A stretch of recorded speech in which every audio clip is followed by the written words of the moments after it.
Pythagorean Theorem notes. We're going to start by using the formula a squared plus b squared equals c squared, where a and b are the legs and c is the hypotenuse. So remember from in class, when you're forming your right triangle, the two sides that form the right angle are called your legs, and the side that is across from your right angle is the hypotenuse. It is also the longest side of your right triangles. So we're going to do some examples using the formula a squared plus b squared equals c squared. So looking at our first one, I can tell you that these two are the legs because they form my right triangle, and c is my hypotenuse because it is across from my right angle and is also my longest side. Okay, it doesn't matter which one you plug in for A and which one you plug in for B because they are both the legs. Commutative property says you can change the order. So we're going to start with substituting our values. So I'm going to say that 6 inches, this leg is A, so I'm going to substitute that in for A and say 6 squared, plus I'm going to say 8 inches is B,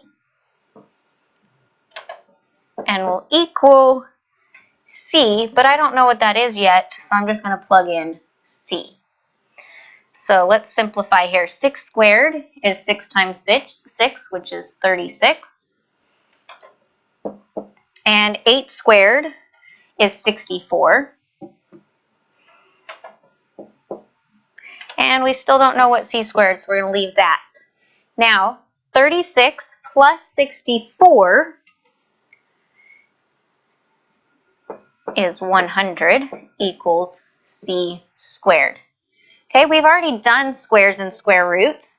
So just like addition and subtraction undo each other in math, squares and square roots undo each other. So to get rid of this square root sign, or the squared sign, I'm going to use my square root. So if I square root this side of my equation, I also have to square root the other side of my equation.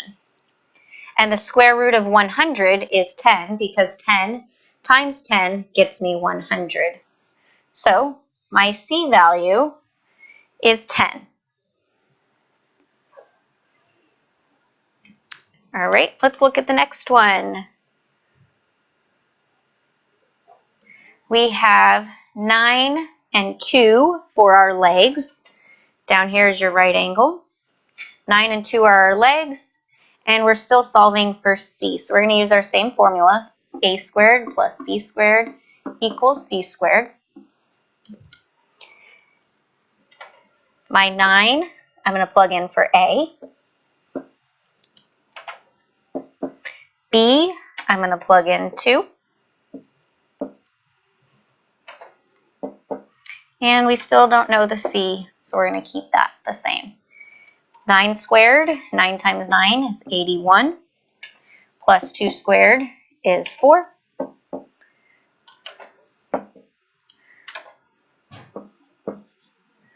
Okay, 81 plus 4 is 85, equals our c squared. Okay, remember, when you plug in your values, c squared is something times itself, has to get me to 85. So when you plug that into your calculator, you're going to just do the square root, both sides. That's not a perfect square. So I'm going to plug that in as the square root of 85. And it should be approximately, since we don't know the exact value, we're going to say that it is approximately 9.2 is C.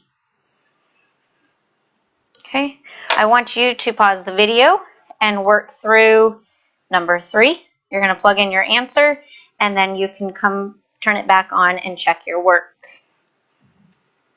All right, a squared plus b squared equals c squared. I'm plugging in 8 squared plus 15 squared equals c squared. 8 times 8 is 64. 15 times 15 is 225.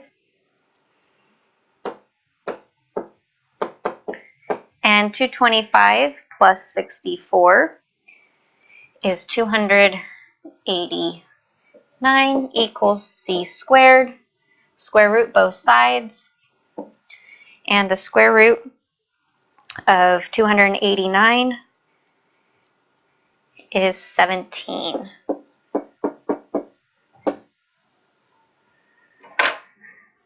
All right, this gets glued into your ISN, and I will see you tomorrow.